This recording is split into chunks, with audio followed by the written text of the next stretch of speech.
बहू को अपनी गलतियों का एहसास कब हुआ?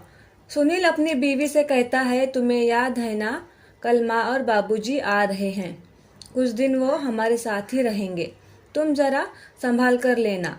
ज्योति कहती है, हाँ मुझे याद है, आप फिक्र मत करना। मैं उनका ख्याल बहुत अच्छे से रखूंगी। उन्हें किसी भी बात की कोई परेशानी नहीं होगी। अगले दिन सुबह जब सुनील उठता है, तब वो देखता है कि माँ बाबूजी का कमरा जो बहुत टाइम से बंद था, ज्योति ने उस कमरे की साफ सफाई की है और सुबह जल्दी उठकर घर के कामों में लग गई है। सुनील कहता है, आज तुम बहुत जल्दी उठ गई हो। ज्योति कहती है, हाँ आज माँ बाबूजी आ रहे हैं ना, इसलिए। सुनील कहता है, सुबह के बस से निकले हैं, दोपहर के 2-3 तो बज ही जाएंगे।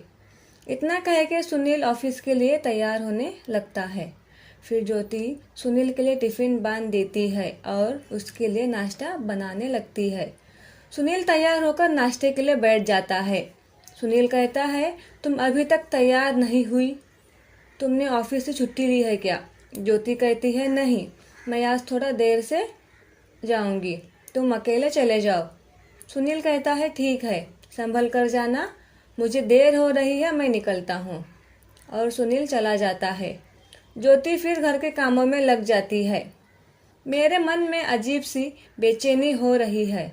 मैं तो आना ही नहीं चाहता था, लेकिन तुम्हें इतनी दूर अकेले भेज नहीं सकता, इसलिए साथ में आना पड़ा। जिस तरह पिछली बार बहू ने हमारे साथ व्यवहार किया था, मुझे अभी तक याद है। न जाने इस बार क्या होगा। सुनील के बाबूजी किशोर जी अपनी पत्नी सुमित्रा से कह रहे थे, अभी भूल भी जाइए उन पुरानी बातों को। हम अपने बेटे और बहू से इतने समय बाद मिलने जा रहे हैं। पुरानी बातें याद कर क्यों परेशान हो रहे हो?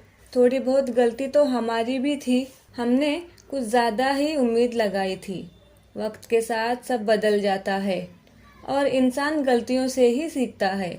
इस तरह सुमित्रा अपने पति को समझा रही थी। जब सुनील अपनी माँ, बाबूजी और छोटे भाई अनिल को गांव में छोड़कर शहर आता है अपनी आगे की पढ़ाई पूरी करने, और अनिल पढ़ाई में बहुत कमजोर था, इसलिए उसने आगे की पढ़ाई नहीं की और वो खेती बाड़ी में किशोर जी का हाथ बटाता। शहर में सुनील को अच्छी कंपनी में नौकरी लग जाती है और उसकी तनख्वाह भी अच्छी मिलती है। बस स्टैंड पर सुनील की मुलाकात ज्योति से हो जाती है। फिर वहीं से उन दोनों में जान पहचान बढ़ जाती है। जब सुनील हमसे मिलने गांव आया था, तब उसने ज्योति के बारे में बताया, लेकिन इन्हें तो ये रिश्ता मंजूर नहीं था। मेरे कई बार समझाने के बाद ये राजी हो गए। सुनील की शादी हमने गांव में ही की थी। शादी के बाद वो दोनों शहर में ही रहने लगे। ज्योति भी सुनील के कंपनी में ही नौकरी करने लगी थी। पिछली बार जब हम लोग अपने बहू बेटे से मिलने आए थे, तो 4 दिन में ही बहू ने अपना रंग दिखा दिया। बहू के आगे बेटे की नहीं चलती और उन दोनों की छोटी मोटी तकरार हो जाती है, तो हम गांव वापस चले गए थे। कई बार फोन करके सुनील को गांव बुलाया था, लेकिन वो कहता कि माँ मुझे ऑफिस में बहुत काम है, मैं बाद में आऊँगा। इस तरह वो मेरी बात को टाल देता। उससे मिलके बहुत महीने हो गए थे। मैंने किशोर जी से कहा कि सुनील यहाँ नहीं आ रहा, क्यों ना हम शहर जाकर उसे मिल आए। मैंने जिद किया कि मुझे अपने बेटे से मिलना है। आखिर माँ का तो मन करता है ना अपने बेटे से मिलने का। बहू चाहे कितना भी बुरा भला कहे, सह लेंगे, पर बेटे को जी भर के देख लेने तो मिलेगा। दोपहर के 3 बजे किशोर जी और सुमित्रा सुनील के घर पहुंचते हैं। ज्योति घर पर ही थी। जैसे ही हम घर के अंदर दाखिल होते हैं, ज्योति हमारे पैर छूकर आशीर्वाद लेती है और हमारा हालचाल पूछने लगती है। हमें हॉल में बैठने को कहती है और हमारे लिए पानी और गर्मा गर्म चाय लेकर आती है। ज्योति कहती है, बाबूजी आप सफर में थक गए होंगे, मैंने नहाने के लिए पानी गर्म किया है, आप नहा लीजिए, तब तक मैं खाना बनाती हूँ। किशोर जी और सुमित्रा नहा धोकर अपने कमरे में आराम कर रहे थे। कुछ देर बाद सुनील भी ऑफिस से घर आ गया। कुछ देर सब लोग मिलके बातें करते हैं और फिर खाना खा के अपने अपने कमरे में सोने चले गए। किशोर जी को आदत थी कि वो हर रोज़ सुबह नहा धोकर मंदिर चले जाते। इसलिए ज्योति सुबह किशोर जी के उठने से पहले उठकर नहाने के लिए पानी गर्म करती है, चाय नाश्ता भी बनाती है। चाय नाश्ता करके किशोर जी मंदिर चले जाते हैं। तब तक सुमित्रा और सुनील भी उठ गए थे। ज्योति ने उन दोनों के लिए भी चाय नाश्ता बनाई। सुनील और ज्योति नाश्ता करके ऑफिस चले जाते हैं। किशोर जी को बहू का इस तरह से उनकी सेवा करते देख अच्छा लगता है।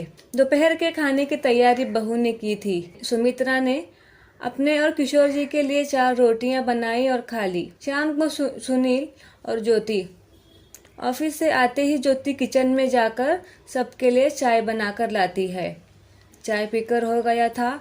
फिर ज्योति ने हमें पास के गार्डन ले जाती है और वहाँ हमारे पड़ोसी भी आए हुए थे। ज्योति ने उनसे हमारी मुलाकात करवाई और वह अपने सहेलियों से बातें करने लगी। कुछ देर बाद हम सब घर आ गए। ज्योति ने कहा, माँ आज खाने में क्या बनाऊं?